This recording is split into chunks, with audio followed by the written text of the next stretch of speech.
बिस्मिल्लाहिर्रहमानिर्रहीम। अस्सलामुअलैकुम। मेरे इस चैनल पर आप सबको खुशामदीद।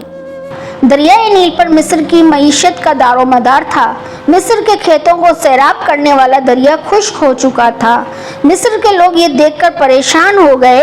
हर साल दरियाए नील खुश्क हो जाता था। मिस्र के लोगों का कहना था, दरिया हर साल इंसानी कुर्बानी मांगता है। जब वो ये कुर्बानी दे देते तो दरियाए नील फिर से ठाठे मारने लगता और लोग खुश हो जाते। इनकी खेतियां फिर से लहलहाने लगती। अब ये दरिया दोबारा खुश था।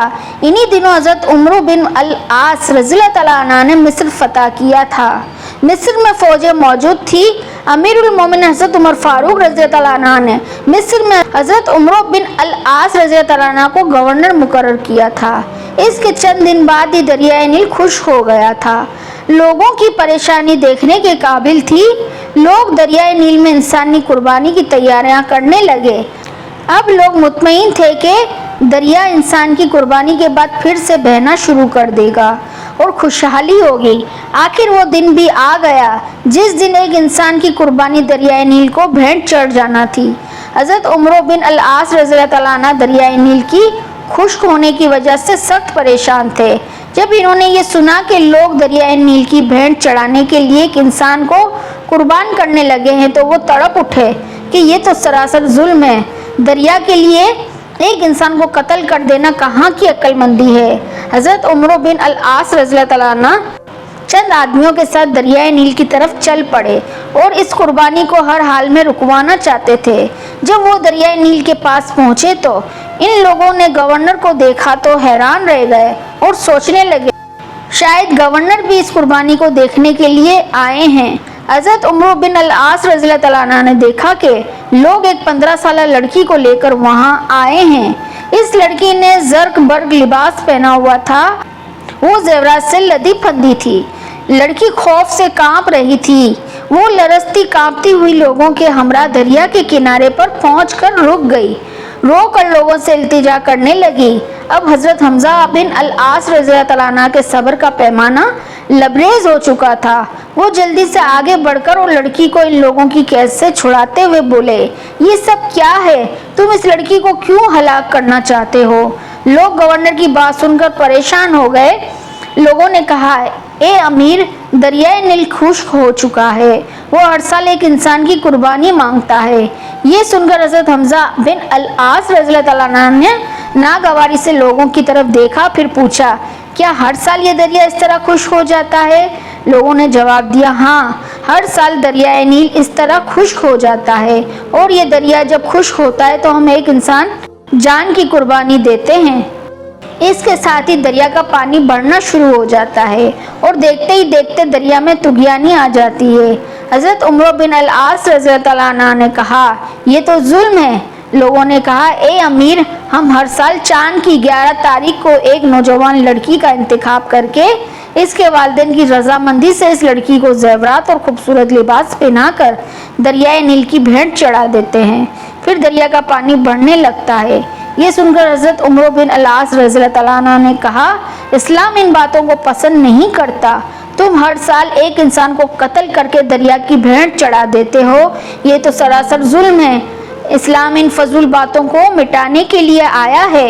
आइंदा तुम ऐसा नहीं करोगे। ये सुनकर लोग बोले, फिर तो दरिया खुश्क रहेगा, हमारी खेतियां बर्बाद हो जाएंगी, हम भूख से मर जाएंगे, हमारे जानवर हलाक हो जाएंगे।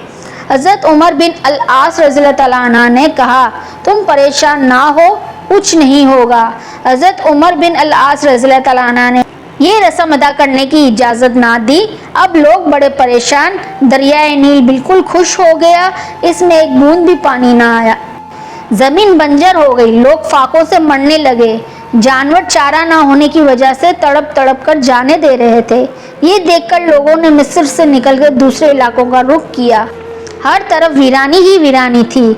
हज़रत उमर बिन अल आस रज़ियल्लाहु तआला अन्हु ने जब देखा तो वो भी परेशान हो गए। आखिर उन्होंने अमीरुल मोमिनीन हज़रत उमर फारूक रज़ियल्लाहु तआला अन्हु को एक खत लिखा।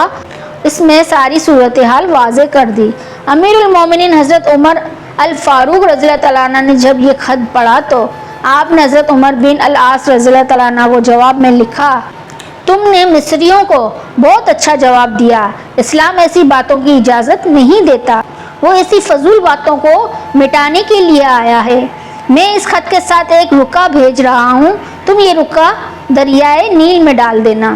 جب حضرت عمر بن العاص رضی اللہ تعالیٰ عنہ کے پاس امیر المومنین حضرت عمر فاروق رضی اللہ تعالیٰ عنہ کا خط پہنچا تو انہوں نے خط کے بعد وہ رکا بھی پڑھا جو دریائے نیل میں ڈالنے کے لیے تھا۔ اس میں لکھا تھا، یہ خط اللہ کے بندے عمر بن خطاب رضی اللہ تعالیٰ عنہ کی طرف سے دریائے نیل کے نام تھا۔ اے دریا، اگر تو اللہ کے حکم سے بہتا تھا تو ہم بھی اللہ ہی سے تیرا جاری ہونا مانگتے ہیں، اور تو اللہ کے حکم سے جاری ہو جا، اور اگر تو خود ہی اپنی مرضی سے بہتا ہے اور اپنی ہی مرضی سے رک جاتا ہے تو پھر ہمیں تیری کوئی پرواہ اور ضرورت نہیں ہے۔ حضرت عمر بن العاص رضی اللہ تعالیٰ عنہ نے یہ رکا دریائے نیل میں ڈال دیا اور واپس چلے آئے۔ جب صبح مصر کے لوگ بیدار ہوئے تو یہ دیکھ کر حیران رہ گئے کہ اللہ تعالیٰ نے دریائے نیل کو اس طرح جاری کر دیا، بلکہ اب تو دریا میں پانی پہلے سے چڑھ گیا تھا اور دریا میں طغیانی آئی ہوئی تھی۔ لوگ یہ دیکھ کر خوشی سے چلا اٹھے، دریا جاری ہو گیا۔ اس دن سے اب تک دریائے نیل اسی طرح جاری اور ساری ہے، ایک لمحے کے لیے بھی اس کا پانی خشک نہیں ہوا۔